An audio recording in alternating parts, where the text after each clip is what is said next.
So, hi TikTok. Okay, let's do this. Nasekuphasi kakhulu. Oh, hayibo, pass.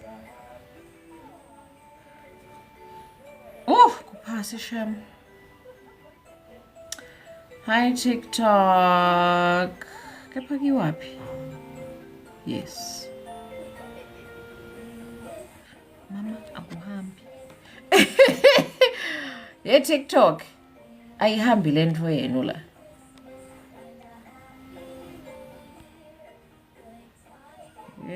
Hi everybody.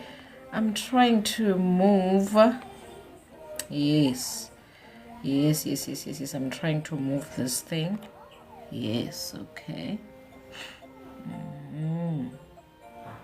Okay. Hi everybody. Hi TikTok.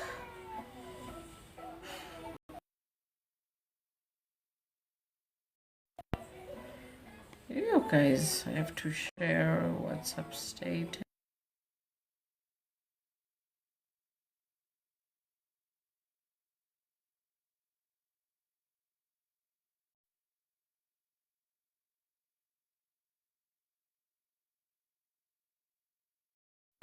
Okay. Hi everybody, welcome one, welcome all. So we are back again to our Friday sessions, our Friday You Got This Dearest Mommy sessions. And today we are on week 21. We are talking partner dynamics, how to stay connected even in parenting, how to stay connected with your partner, right? Today, please guys, forgive me a bit. You bear with me. I may not be 100% present because I am alone. It's just me and my little child, so he may be nonsensical here and there, but it's fine, okay? So I'll just be quick. We'll just go over it and we'll be done. If you want to recap, you can watch it on YouTube. The link is in my bio, right? So yes. I'll be reading from a book. Imagine I didn't even open the book. Yo! Aha! Today. Namhla guys, I didn't even open the book. Where is the book? Book one. Seyafreeza ke laptop. Iyangifreezela laptop. Okay, Born into Change, yes, and then book two. We got This Dearest Mommy. So now I'm opening the book which I used to read these things from, right? What I used to... There is a book and a diary, right? The book is called Born into Change. The diary is called You Got This Dearest Mommy. On the diary, I read the summaries and all that, okay? And then on the book, we take an excerpt, okay? So I wrote this book for everybody, regardless of age, gender, ethnicity, whoever you are. It's your book. If you're a human being and you can read words, then this book is yours. It will heal your childhood traumas. It will heal your inherited traumas, whether you got them in your past life, you got them in your childhood stage, or you got them along your adulthood life. It will heal your traumas. It healed my personal traumas, and imagine I'm the author, but then it healed me too. So yeah. Relationships and Connections 2.3. Guys, yabona, I didn't open anything today. Nothing. I was such a mess today. I had to take care of things in the house. I'm alone, no help today. So yeah, 2.3. Wow. Connection. Relationship and Connection 2.3. Sorry guys. 1.2. 2.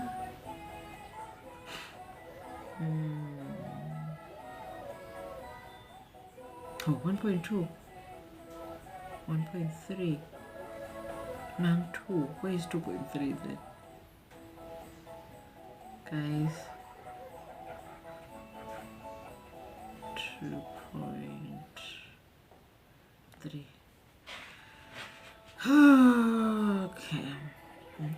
Okay, yeah, there it is. The myth of perfect harmony. Okay, guys, sorry, give me a few moments. I'm going to check if I didn't lock the door, because my baby will come back from school any moment from now. Let me go and check if I didn't lock the door.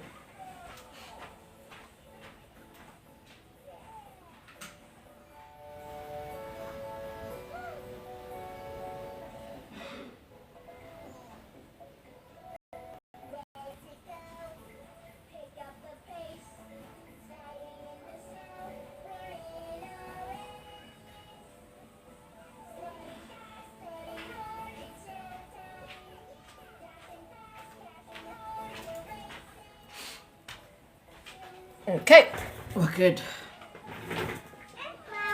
Nothing, baby. I'm just talking here. I'm working. Okay, don't watch. It's okay. It's okay. I'll be done soon. Okay. Oh God. Okay.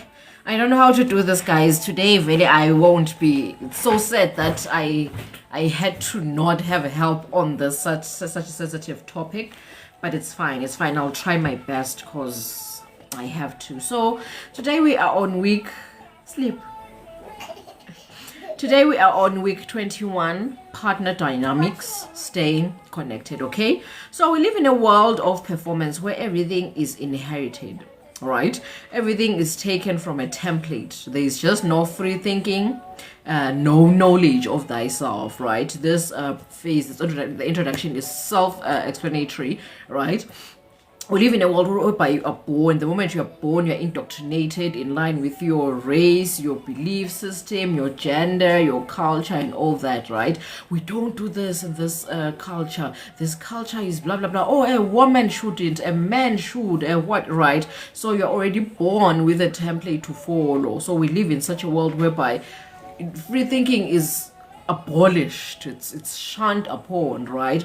So when you start knowing thyself, oh, this is what I want, and it doesn't align really with the culture, it doesn't really align with the beliefs I've been born into. Once you start doing that, you get cowed easily. So we live in a world whereby compliance is rewarded, and truly, which means that you are literally trading your essence for fitting in.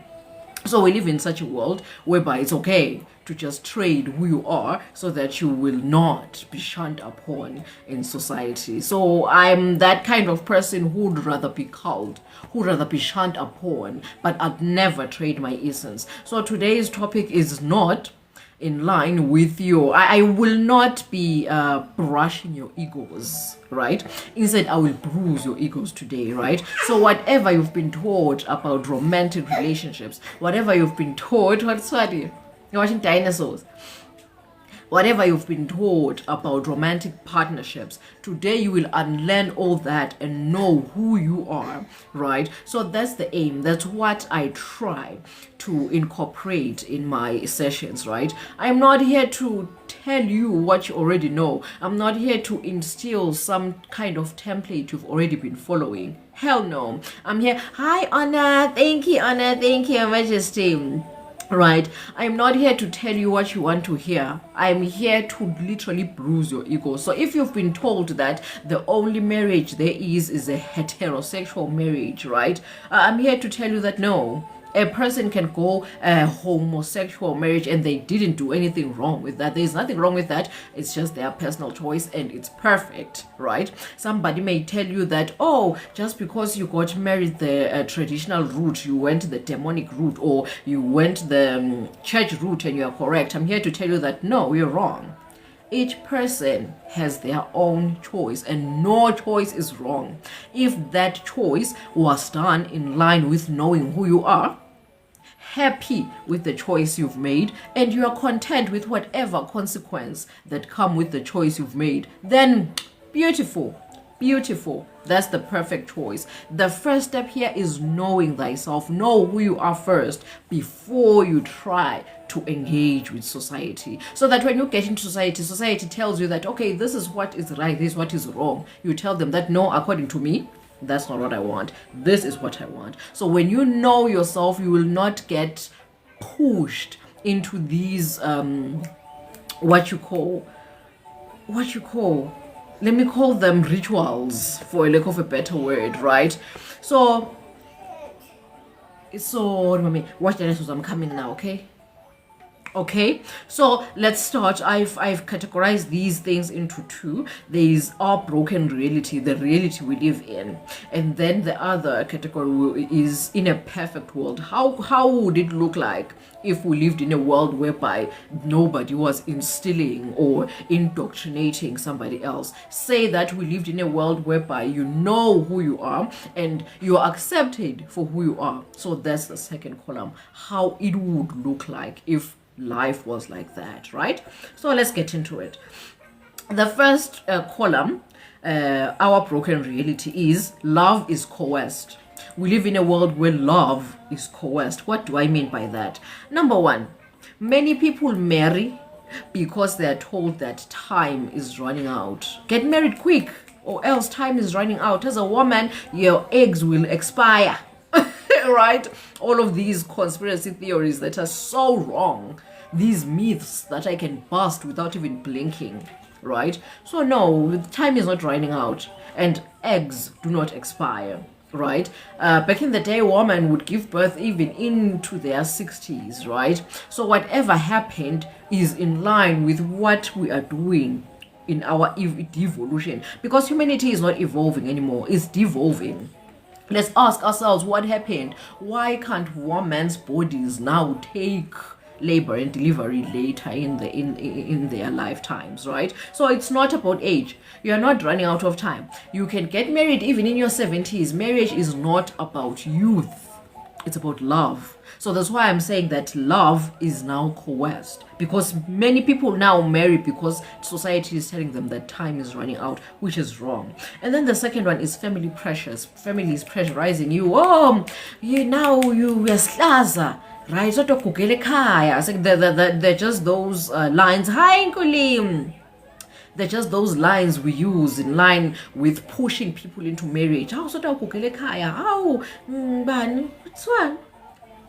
Guys, those kind of things whereby you are just victimized for not being married, right? As a man, how shimane, you're still not married, thank you, Nkulim, you're still not married, blah blah blah, right? So people are being pushed into marriage, you're being pushed before you're ready, they're being pressurized into marriage because of these things. Hey, we want an heir, right? But then you can't have an heir outside of marriage, or else the child will be a child of what.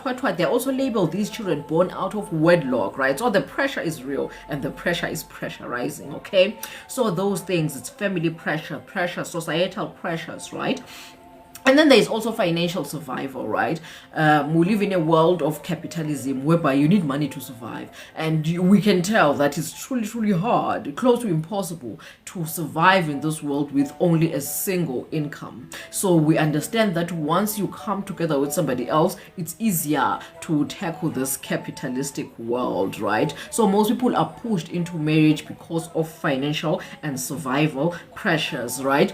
And once you've been pushed into marriage, due to any of these things, whether all of them combined or one of them, the fact that you didn't get into this union with your clarity or clarified mind or out of your own willingness, right? You will then, the marriage will feel like duty.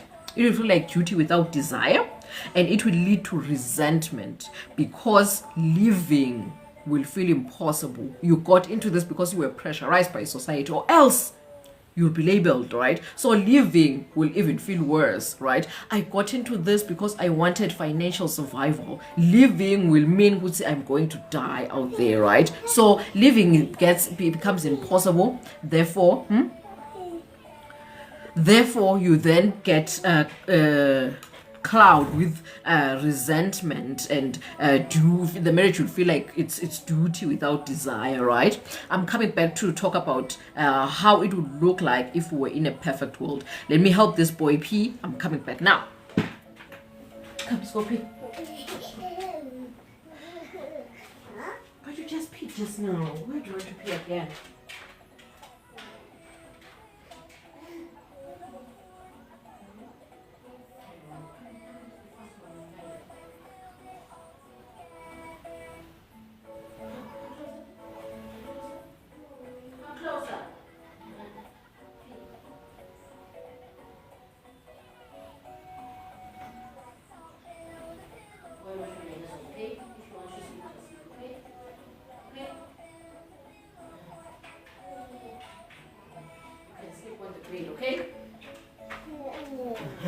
Go and sleep on this bed. Go. Sleep. Don't fall, okay? Okay? Good. Sorry. Oh my God. Okay, sorry guys. Okay. After what I've just listed, that we live in a world that is broken, in our broken reality, that is what happens. It's a broken reality. However, in a perfect world, if only our world accepted individuality, accepted diversity, this is how it would look like, right? People would choose each other consciously due to true alignment. People will be given time to understand themselves, to understand the next person, to see that, oh, are we really aligning? Are we really connecting, you and I, right? And they would choose each other consciously because they had the time to understand themselves, to understand the next person, to understand that truly we're aligning. Therefore, truly let's do this, right? Unlike now, whereby you are pushed by financial pressures, you are pushed because your family is saying blah blah blah, society is saying blah blah blah, right? So yes, people would choose each other consciously out of alignment, right? And another thing, cohabiting and co-parenting without the burden of marriage, right?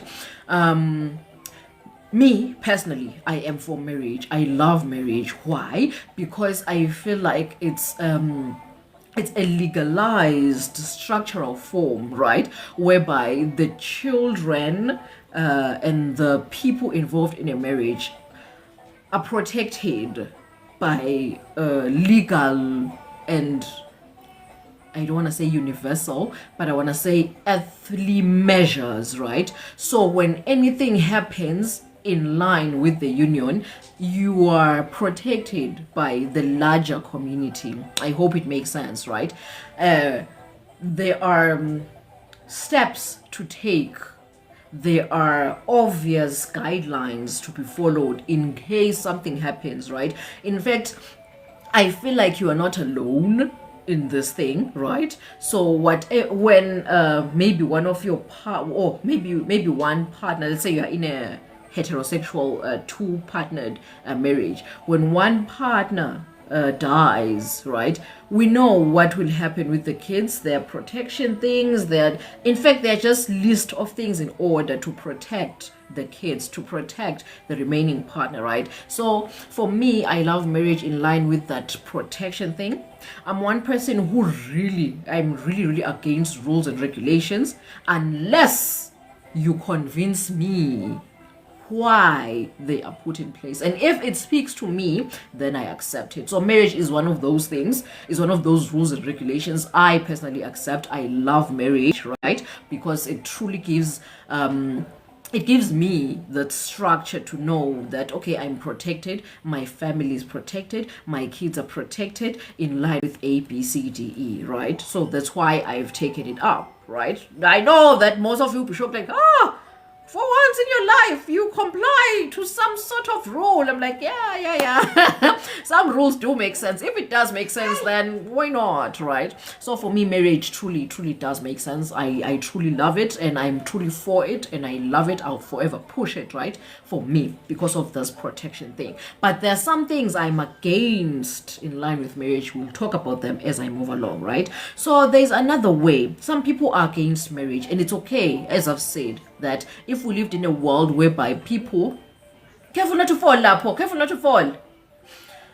If we lived in a world whereby people had their own opinions and their own beliefs and their own point of views, if we lived in a world whereby we accepted that, we accepted diversity, there would be cohabitation and co-parenting without the burden of marriage. But now, yes, there are people who are doing that. There are people who are co-parenting and cohabiting outside of marriage, but they are labeled by the majority of society. Society labels them as bakipita. The most religious movements say that they're going to hell. So sometimes you do something, you're like, okay, it speaks to me, but I hate being labeled, right? In as much as, yeah, the label won't stick on my forehead and all that, but it hurts. Emotionally, it hurts. Mentally, it's destabilizing, right? So there are those people who are like that. But if we lived in a perfect world, we would have accepted that as another way of intimacy, of being with a partner, of raising a home, right? And another way is know yourself first. Understand what love means to you, right? Which means that you understand what you are ready to give and receive, right? As I've said, that in our broken world, love is coerced. You are pushed, you are pressured without you being ready. You go into it because of financial pressures. You go into marriage because you want an image. You go into marriage because, right, you find that the reasons are outside of yourself. Yet, if you can know yourself first, that, oh, okay, according to me, I feel like I am tantalized and vitalized and zumbazized by somebody who is intellectual, right? When somebody speaks intelligently, right? An enlightened person zooms me, right? So you will know the kind of circles you will go to find your partner, right? Somebody you align with, right? So you know that, okay, for me, I want somebody who's enlightened. I want somebody who is intelligent in this aspect of life, right? And then for me, this is what I will give. So when you get to when you get to the talking stage with this person, you'll be like, okay, for me, this is what I love about you, and for me, this is what I'm able to give, right? And when the person is like, for me, I don't think that is love. Whatever you're willing to give to me is not love, right? I don't receive it as love. And then they'll be like, I receive this and this as love, and you're like, I can't give that. Then you will know that, okay, it's not going to work, so we're not aligned, right? And then you try somebody else. And again, I'll forever emphasize this: dating is not sleeping with the person. Dating is talking, seeing the person, would say, are you guys aligning? Are you guys in alignment? Will you guys be able to tolerate each other for whatever eternity you have together, right? However, we live in a world whereby we think that dating is sleeping with the person, being intimate with the person you are dating. No, dating is actually talking only, no intimacy involved, right? In fact, no physicality, because intimacy is something else. No physicality involved. It's just understanding the person, whether they're aligning or not. However, we live in a world whereby sleep yet. We live in a world whereby we are not given enough time to explore, right? In fact, instead of having the time, you're pressurized. You are labeled, such a whore. Imagine you're not even sleeping with these people, but you're already labeled a whore, right? So no. In a perfect world, you would be given enough time to know who you are, to know what you want, to know what you're willing to give, right? And also explore other people. Okay, this is what I'm willing to give, what I'm willing to receive. Okay, not for me. Next, this is what I'm willing to give. And then, okay, we can compromise. Oh, okay, I love that. Let's do it. Maybe something will come out of it, right? So in a perfect world, that's what love would look like, okay? And then, I know I'm not out of topic. I'm just trying to take you guys from backwards upwards, right? So that even this person who is not yet into marriage and parenting yet will understand that, okay, these are the steps I'm supposed to take for me to get into partner dynamics, staying connected after getting into the parenthood stage, right? So yes, that's love. And then we live in a world whereby romance is performance, right? Date nights and love gestures are now done just so that I can post on social media, right? We're not doing it to be connected to each other. We're not doing it for the curiosity and the novelty. No, we're doing it because we want to post on social media, right? So yes, romance has now become a performance, okay? Another thing, kissing and doing these almond eyes, soft voice, and speaking slowly. It's considered romance because Hollywood fed it to us, right? So that is what we're just performing. That is not true. It's not true romance. It's not true intimacy. It's something we're fed by Hollywood, right?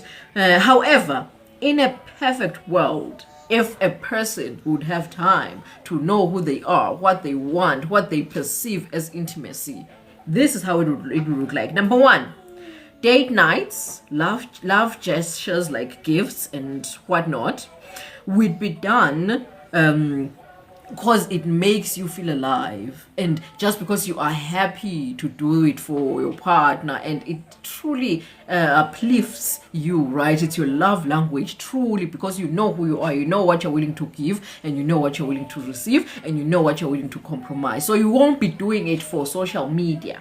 You'll be doing it because truly it is what strengthens the intimacy. Okay. And number two, understanding what truly turns you on without Hollywood influence, right? Oh, I love somebody who's smart. I love somebody who smells nice. I love somebody who is loyal. I love a provider. I love somebody who is peaceful and understands themselves. I love somebody who right? So know what you love. Don't just be entertained by these Hollywood movies. You say, whoa, a man with abs is hot. Now you want a man with abs. You don't even know that it's what you want or not. But because society pushed the narrative into you, now you're following it too. So no, truly sit in that corner, in as much as it's uncomfortable. But sit in that corner, sit alone with yourself and know exactly what you want as an individual. Maybe you're just, you may think that I'm old. For me, personally, I truly love somebody who's enlightened, right? An enlightened person. There is this guy called Penuel, Black Pen, right?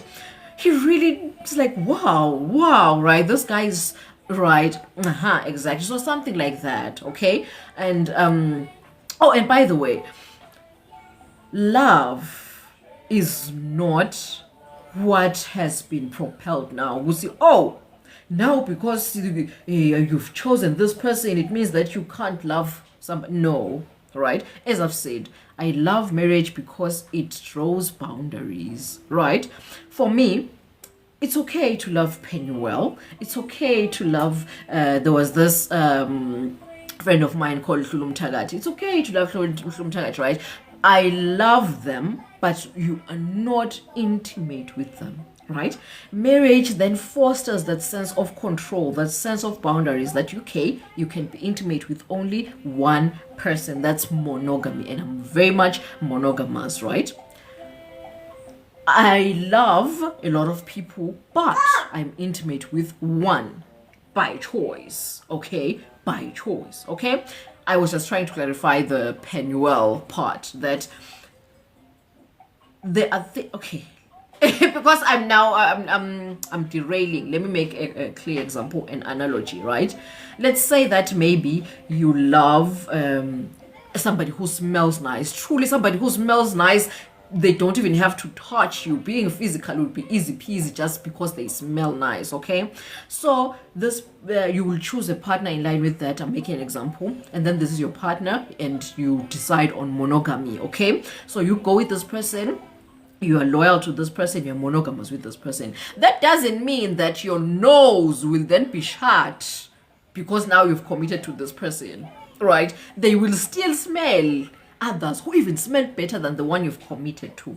But because you have drawn boundaries and you know that you have committed into monogamy, you will then know that, wow, I truly love that person. However, I'm done searching, okay? So that's what I'm trying to say about Penuel, okay? And other people out there, right? That there will be people out there who revive you because now you know that, okay, this is what truly is something I love in a partner or in a person, right? In somebody who is going to compliment me, right?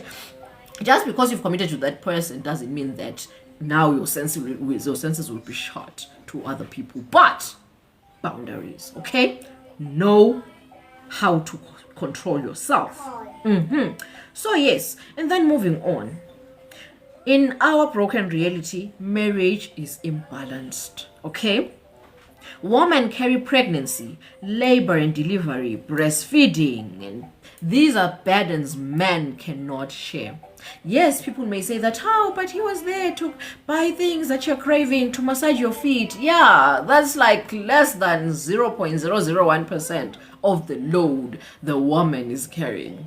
So already the marriage is imbalanced because one person is carrying such a heavy aspect of the marriage, right? Children are like close to 50% of the marriage, right? So the woman, in short, it means that is already carrying close to 50% of the marriage. And remember, she'll still be expected to nurture and keep the home warm, right? With her menstrual cycles and all that. If you want to understand what I'm talking about, you can check my previous video. In my previous sessions, we talk at length about the menstrual cycle, that when the blood is not coming out, it means that the woman is absorbing everything in the vicinity she's in. So if the woman is in this home, she is clearing up the negative energies in the home. And when the blood is coming out, she is cleansing all of these negative energies, taking them back to source. So she's cleansing her internal environment and also her external environment, the vicinity of her aura. So a woman is already working, she's already doing so much in line with the marriage. So really, a marriage is very much imbalanced, right? And then they're expected to be emotional and mental laborers too, managing everybody else's emotions, everybody's mental stability. What do you need? They are the therapist, they are the teacher, they are the this and this, they are the cook, they are the cleaner, right? The invisible labor is resting on their shoulders, on top of being a spiritual cleaner in line with their menstrual cycles, on top of carrying a baby for 9 months, pushing the baby out and breastfeeding the baby. So yes, we live in a world, a broken world, whereby marriage is imbalanced, right? And then at the same time, they are now, in this day and age, in this era, they are now expected to share provision 50-50 with men. So yes, marriage is extremely imbalanced in this era. So in a perfect world, how would it look like? Number one, roles would be divided clearly, equally. What is this? Oh yes, pregnancy, labor, and pregnancy, labor, delivery, and breastfeeding will be acknowledged as labor, right? Not as something a woman does. Yeah, nature gave it to you, so we don't acknowledge it as labor. No, in a perfect world, that should be acknowledged as labor. That should be acknowledged that the woman has already done something in the home. Okay, so yes, in a perfect world, that's how it should be like, right? And also roles outside of pregnancy and all that. We know that, okay, maybe we set up a timetable. On Monday, you're washing dishes. The man is washing dishes. Tuesday, it's the woman. On Monday, the so-and-so is cleaning, right? They should be clearly divided clearly and equally, right? Another way to balance off a marriage is to have a polyfamily structure. So what's a polyfamily structure? It is when multiple adults are sharing labor, right? But they're not bound by romance. Number one, it would be family members knowing that, okay, every weekend we're taking our kids to so-and-so's mother. Maybe this month, every weekend we're taking them to so-and-so's mother, or they're going to so-and-so's sister, they're going to the cousin, right? Sharing the child raising load with the extended family. Another way, this way is not famous, it's not normally used in our society, but it's when married people or married couples or people who are committed to each other, they share their kids, right? Maybe we know that the children are not going to this one's home, now they're going to this one's home, now that, right, we are rotating our kids, right? Something like that. Another way would be alloparenting. Yes, alloparenting. What is this? This is another very, very uncommon way. It's very common in animals, right? But it could be also incorporated in humans. Careful not to fall! Please go up the bed. Go up the bed, ma'am. Go up the bed. I don't have time for this for now. So yes, it is very uncommon, but it could be incorporated with conscious parenting, okay? It is when we live in a world, I have a lot of friends myself, we live in a world whereby some people don't want to have children, maybe for whatever reason, but it's their choice, right? So we live in a world whereby that is now accepted. It's okay. In fact, it's glorified if you know yourself enough that, okay, for me, I don't want to have children, right? So it's called alloparenting when you guys can be like, okay, these friends of mine who don't want to have babies, we can form a community with them whereby they help me raise my kids. I'm the one who's giving birth because I'm the one who wants kids, right? I can have 5 or 10 kids because I know that I have my sisters who will help me raise these kids financially, emotionally, mentally, and otherwise, right? So you don't actually have to lean on your partner for financial and emotional help, right? So because we live in a world whereby we have applauded isolation, that, oh, it's a man and woman and their kids, they're living in this fenced house, they've isolated themselves, and wow, it means they've made it in life. We live in a world whereby we're applauding isolation. So you find that in as much as the man and woman are working together, they've shared everything equally, but now they're just two tired adults. It's still not healthy, right? So imagine if you can then scoop in all of these people who've decided not to have kids, right? Bring them forth, right? Yeah, the kids' school fees is so and so, therefore a person will have to take out 10% from their income to contribute towards the children, right? It's our children. They are ours, whether they are yours biologically or not. But because you are my friend who has agreed to parent with me, now you are in it, emotionally, financially, and otherwise. We have now named it God parenting. It's who's godmother, who's godfather, right? It's kind of something like that. However, in this day and age, they don't even know what their role is. These godparents were just doing it just for the sake of doing it. However, that's parenting. That's how it's supposed to look like, okay? So the last one, the last point that's in line with our broken reality is capitalism, patriarchy, and other hidden systems. They crush intimacy. They crush intimacy in relationships, okay? Number 1, exhaustion from long shifts of work, debts, and survival work.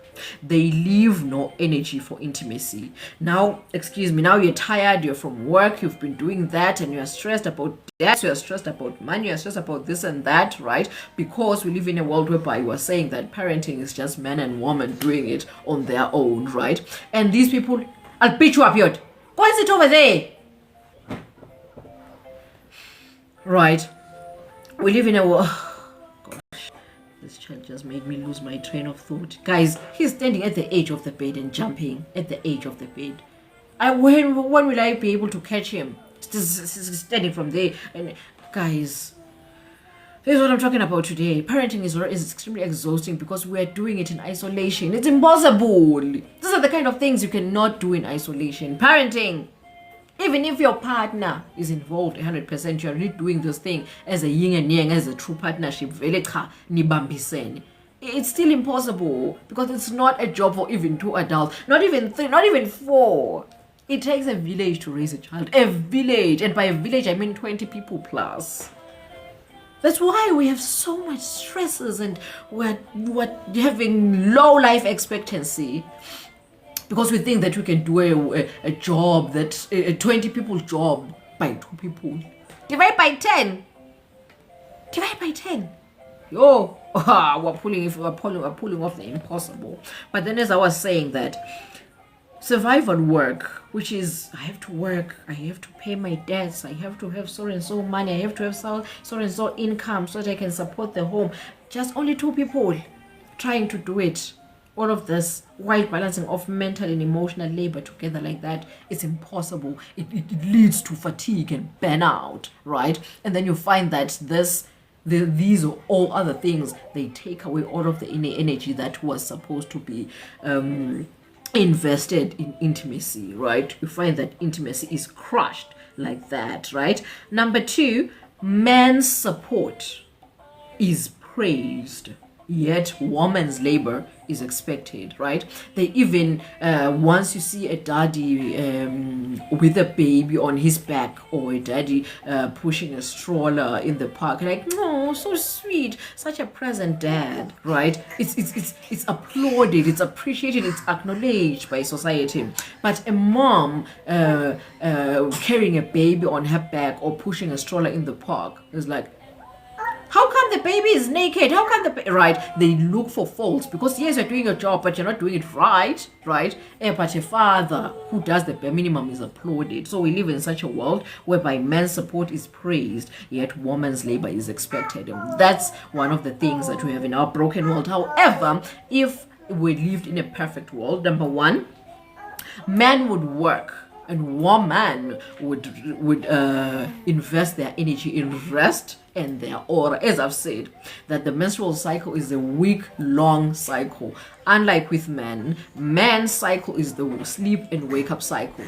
They sleep, by the morning time their energy is rejuvenated for them to go and hunt for resources for the home. It is what nature vested upon them. Upon woman, it vested the gift of bringing forth life and nurturing life. A baby can literally survive with a woman because she has breast milk, but with a man, the baby cannot survive. No, I'm talking about naturally, outside of baby formula and all of these chemical invented things, human-made things, okay? If nature was just nature without any man-made creations, a woman would be able to sustain a life, but a man wouldn't. And also, nature then gave woman a monthly cycle whereby the sleep is 3 weeks. Is it? Oh, it's 3 weeks, and the wake up is only 1 week. A woman is only productive for 1 week. All of the other 3 weeks, they're in hibernation. Thank you, Nine Thoughts. Right? So men sleep and wake up, they are good. Yoda, my guy. No. Right? So yes, a man is the one who is equipped by nature to go and work, to go and hunt, because by morning time they are good to go.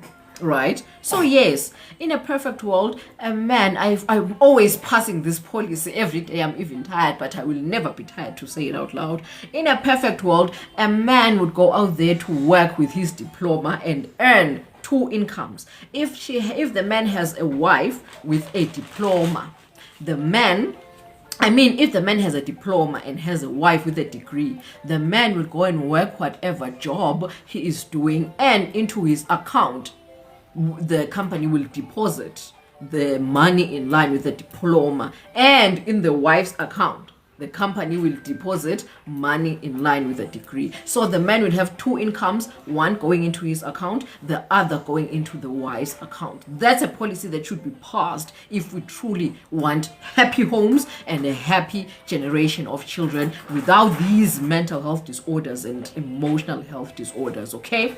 So that's just a policy I've created on my own, and I will forever be preaching it, okay? So that's the first one. If we lived in a perfect world, man would work and woman would focus on their nature-given skills, which is resting, nurturing, and sweeping the spiritual realm, okay? And number 2, what you would do in a perfect world, you would live off greed. Live off greed, plant your own food, grow your own whatever you're doing, and live a communal life whereby everybody comes forth to work together in the fields, work the land together, build together, help the children together, right? Whatever you do it as a community outside of being dictated by culture and by the broader society, okay? So that's what we do in a perfect world. Another perfect world would be starve matriarchy. Starve patriarchy. So what is to starve patriarchy? Is to share home chores, right? Share them equally, and they should be allocated clearly, right? I want to elaborate on this thing, right? That remember that already the woman has done close to 50% of the work by carrying the child, pushing the child. And by pushing the child is not just sitting on that delivery table and going, ah, and the baby comes out. Yoda!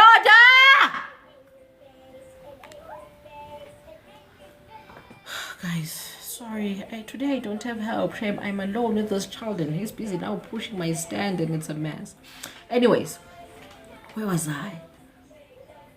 Oh no. Oh yes, I was talking about pushing. When you're pushing the child on that delivery table, it's not just pushing in the physical. You're literally, you die as a woman. You die in the physical and your soul travels for billions and billions of light years to retrieve the soul of the child. And then you bring the soul into the physical realm. Then you rise with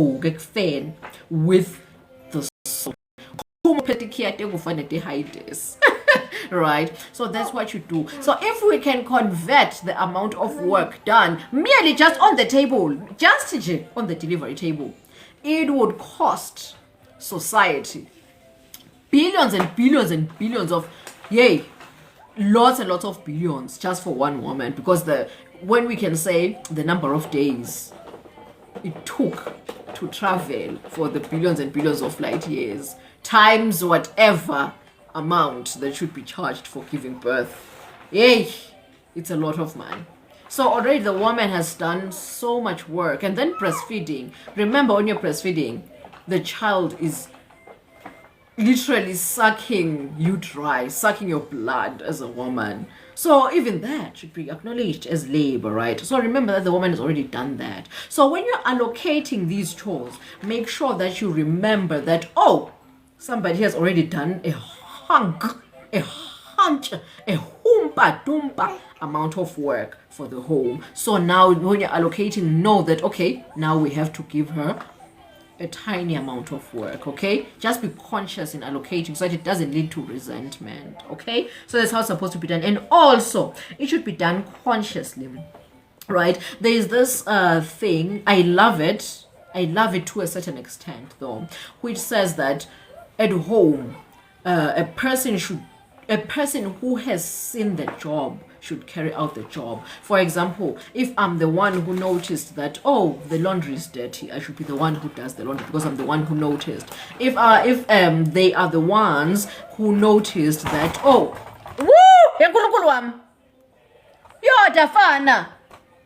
is happening now? Guys, please give me a few moments.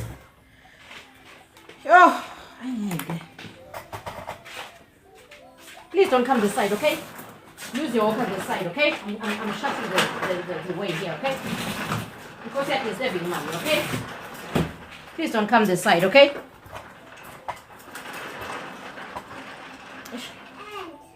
Please don't come this side, okay? Okay? Thank you, Nine Thoughts. Sorry guys, today I'm alone. I don't have any help. It's a mess, truly, but the show must go on, okay? So yes, as I was saying, what was I saying? Yes. That I love this thing whereby we say that whoever has seen the task should do the task. I love it. It is healthy in a relationship whereby everybody is responsible.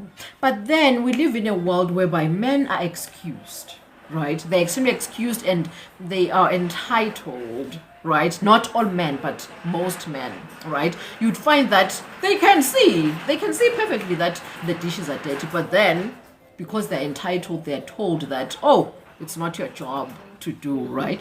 You find that then they just be like, the wife will take care of that. The laundry, the wife will take care of that, right? So I feel like in a perfect world, instead of using the whoever has seen the job should do the job rule, let's be conscious about the roles. I said don't come here because you're disturbing mom. Okay? Go and take the kamikamis on the couch. Go with the walk. Go and take the kamikamis on the couch and wait for Chichi to come back, okay? See, guys, today I'm addressing a very I'm addressing a very sensitive topic.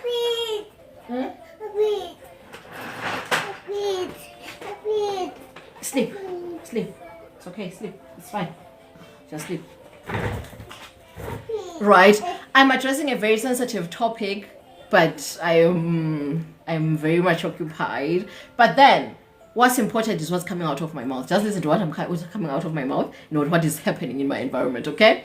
So yes, as I was saying that you should be conscious in allocating the jobs. That okay, on this day you're the one who's doing this, on this day you're the one who's doing that.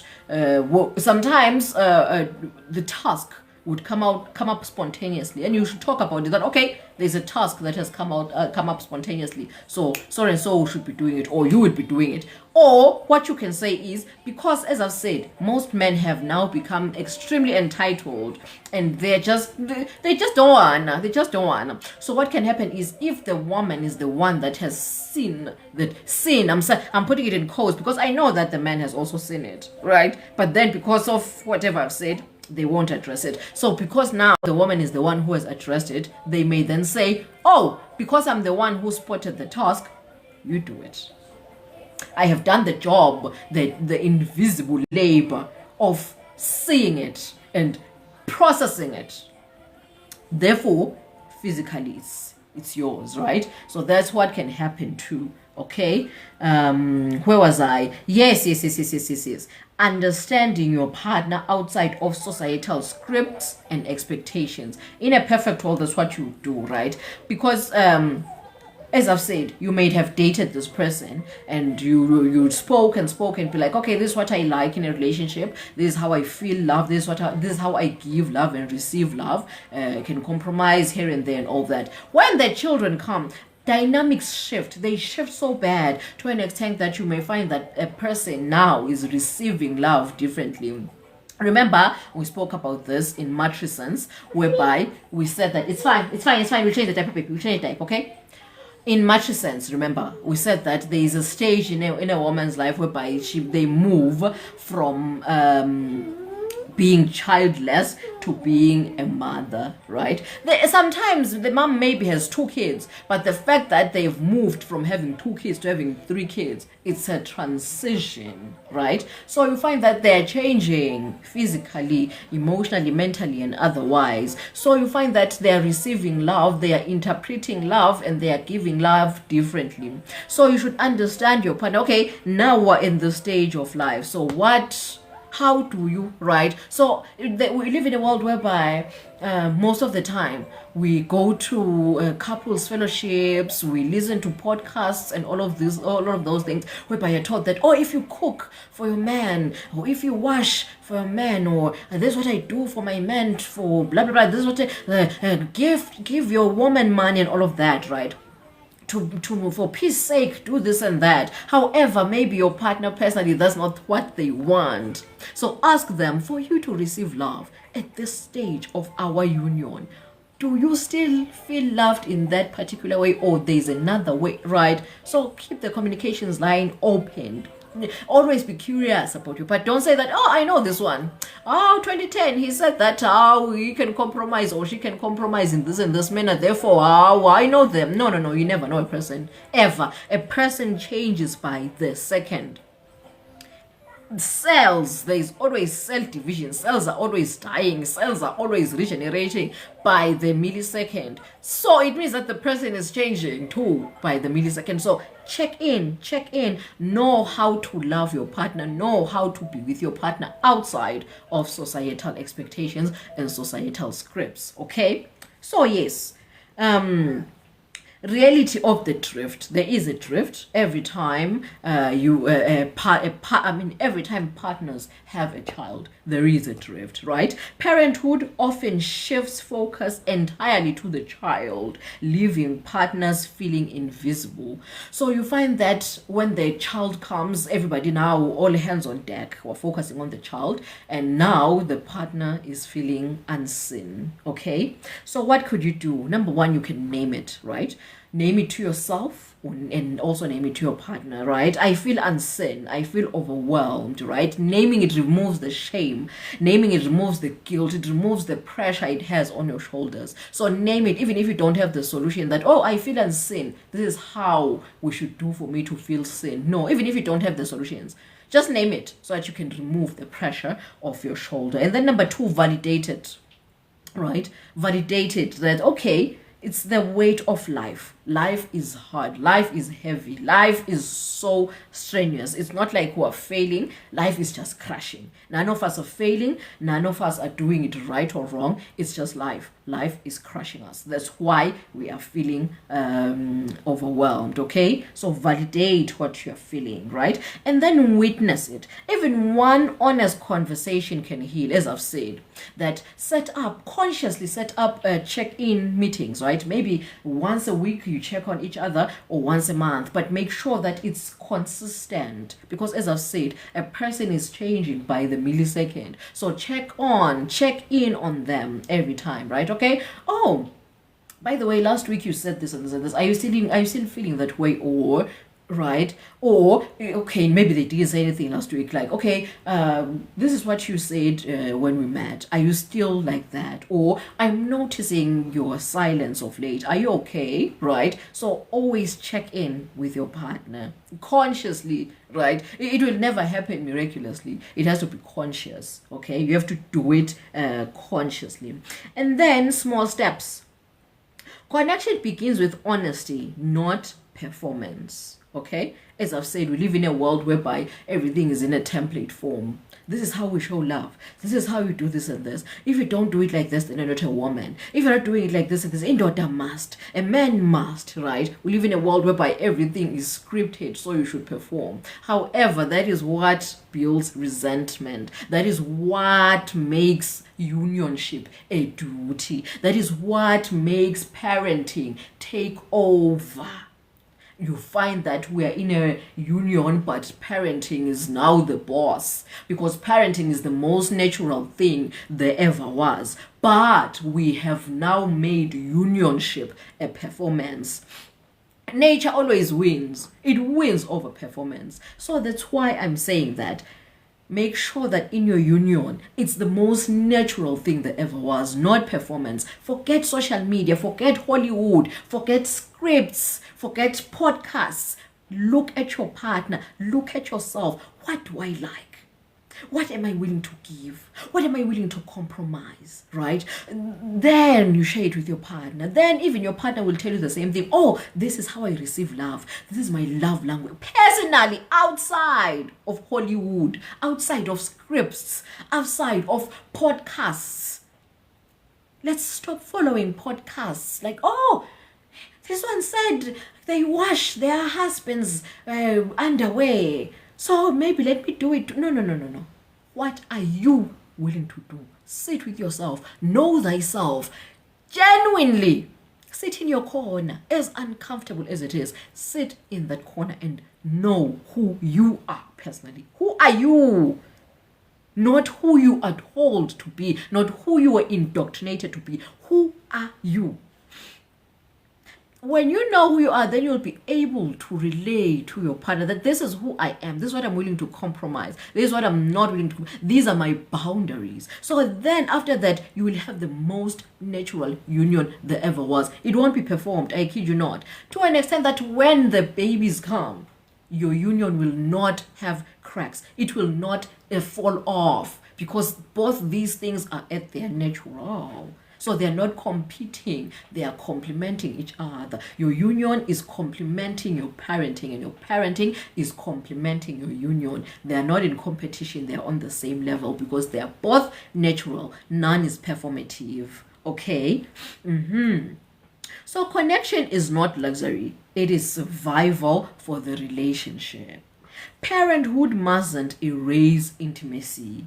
It must be the soil where joy and resilience grow. I think this is emphasizing what I've just said, that parenthood should be the soil where the intimacy grows. That, oh, now we have kids. Ooh, our intimacy is growing. It means our legacy is growing, right? It's conscious parenting which edifies to your union. But if the union was performative in the first place, when the parenting comes, the union will die.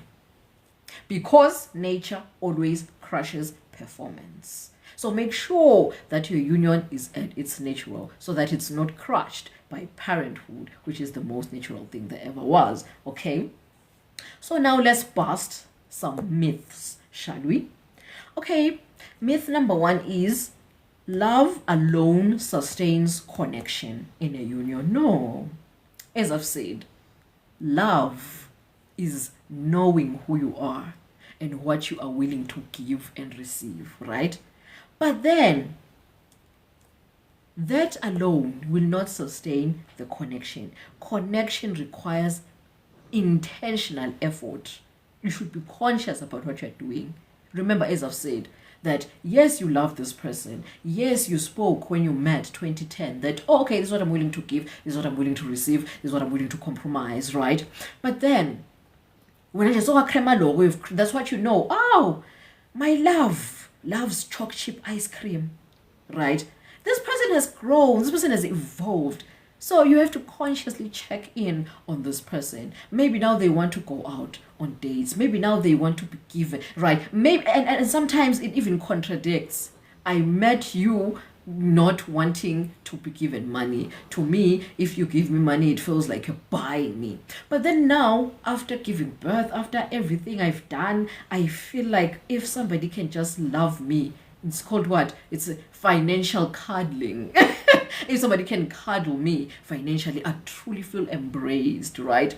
It's not that I trapped you. It's not that I lied to you, but because growth and motherhood and parenthood changes the person. Maybe they truly didn't want the money, but now all of these hormones and shifts and changes physically and spiritually and emotionally and psychosocially and otherwise made them feel loved when they are cuddled financially, right? So consciously check in and consciously validate each other, consciously understand each other. Don't say, you trapped me, you lied to me, you said you don't want money, but now you want. No. Always be malleable and ductile enough to shapeshift in line with your love. So love is not enough. Yes, you love them, but are you flexible enough to accommodate the love? Okay? Love alone doesn't sustain connection. Another myth is parenthood naturally deepens intimacy.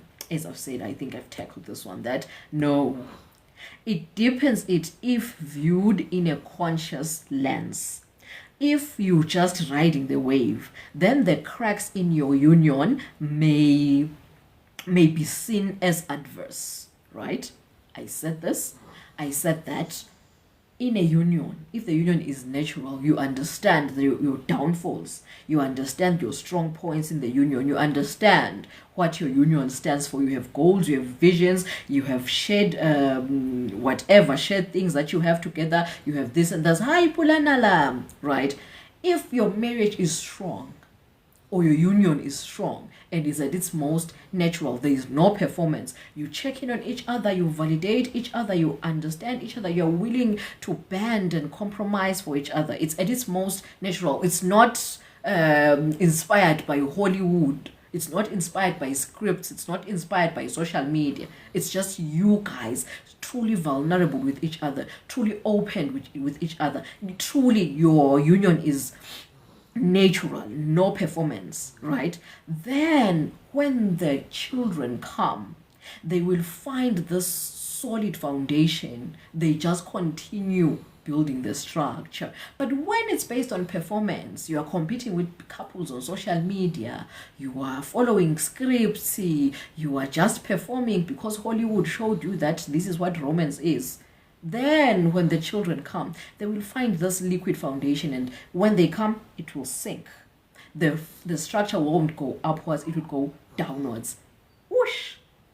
So yes, parenthood doesn't naturally deepen intimacy. It depends on where the intimacy was. Was it solid? Was it just performance? Or it was true vulnerability and true intimacy? Was it natural intimacy? if it was performance, if it was natural.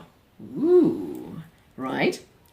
And then the last one is sacrifice for children means neglecting your partner.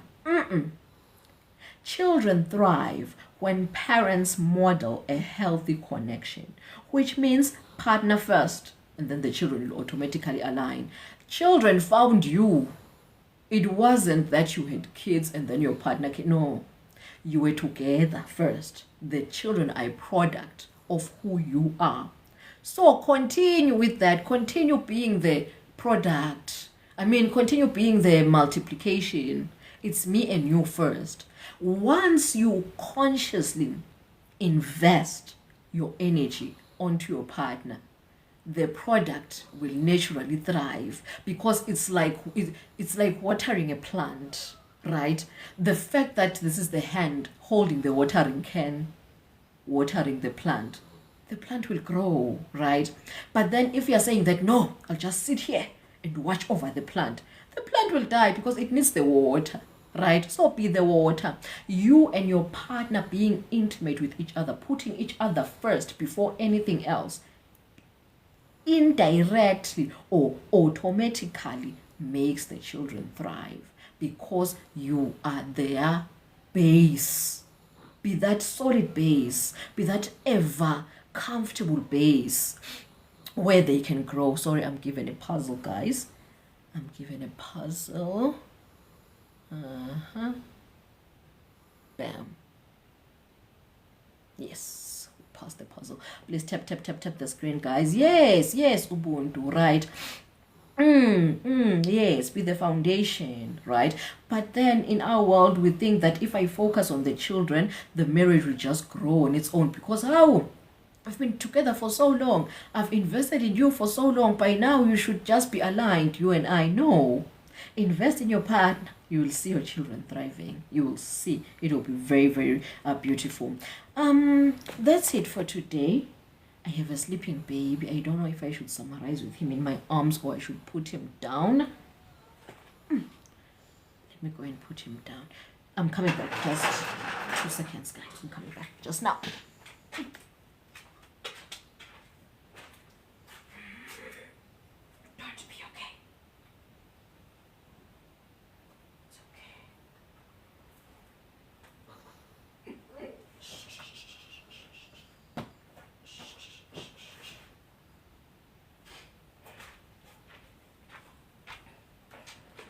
Okay, thank you.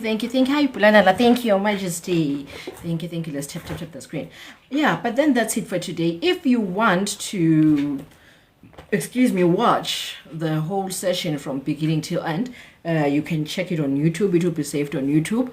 The YouTube link is in my profile. Link is in bio. Just go there. I will save it on YouTube and you will see what we spoke about. But then let's summarize the hell out of this thing, shall we?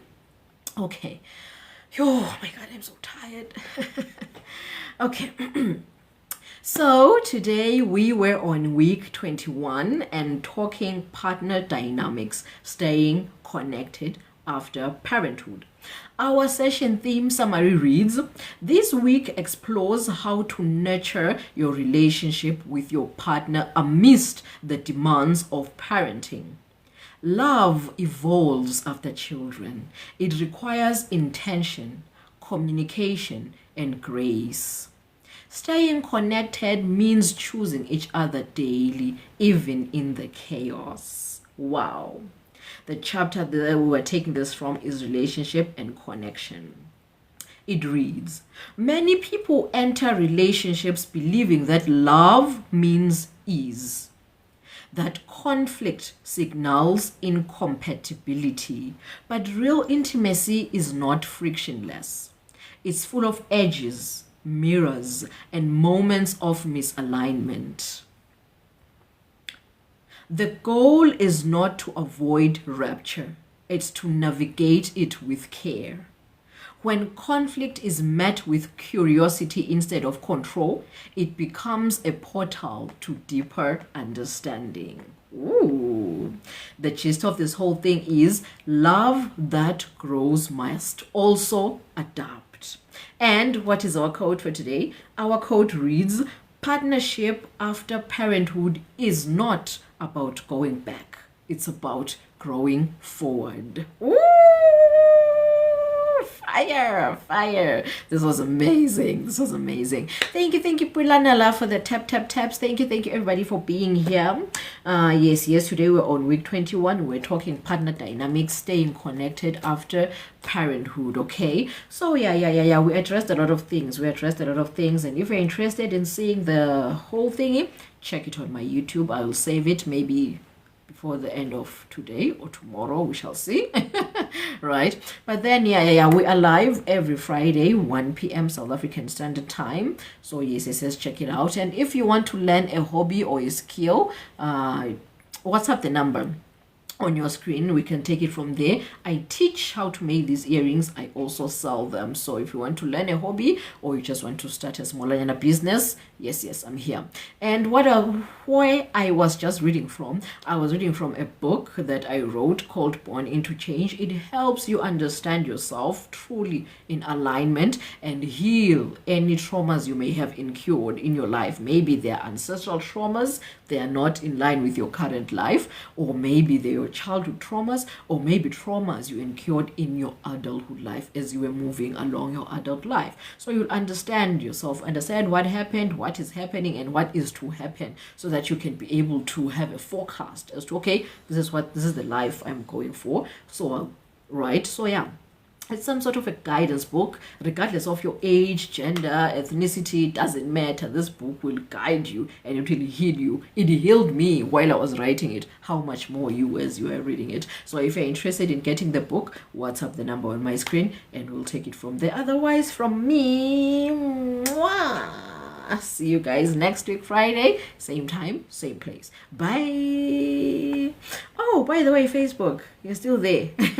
Bye guys. Thank you, TikTok. Thank you, Nine Thoughts. Thank you, Pulanala. Thank you, my people. Mwah. See you guys next week Friday, 1 p.m. South African Standard Time. And also, if you want to know what we shall be talking about, I will be posting.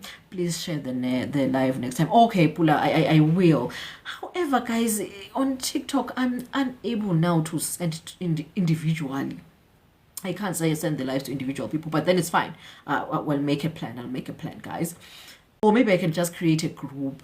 Yeah, I'll create a group on TikTok whereby I'll be just, posting my lives. So if you're interested, I will put you in that. I will add you in that group. I think so.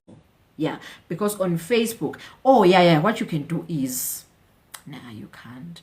I have this group on Facebook. It's called You Got This, Dearest Mommy. Right now, I'm live in that group. So for them, really, it's, let me create the group. Pulanela. After this live, I'm creating that group. Let me just do that just now. So yes, guys, next week Friday, same time, same place. If you want to know what we will be talking about in the upcoming Fridays, just keep on checking my story. I will post the lineup so that you can know. Mwah. Thank you, Pulanela. Pulanela, please. Your beam is thank you. You read my mind. Thank you guys. Anyways, thank you. Mwah. Thank you, Facebook. Mwah. Thank you, TikTok. See you guys next week from me. Mwah. Bye. Bye, TikTok.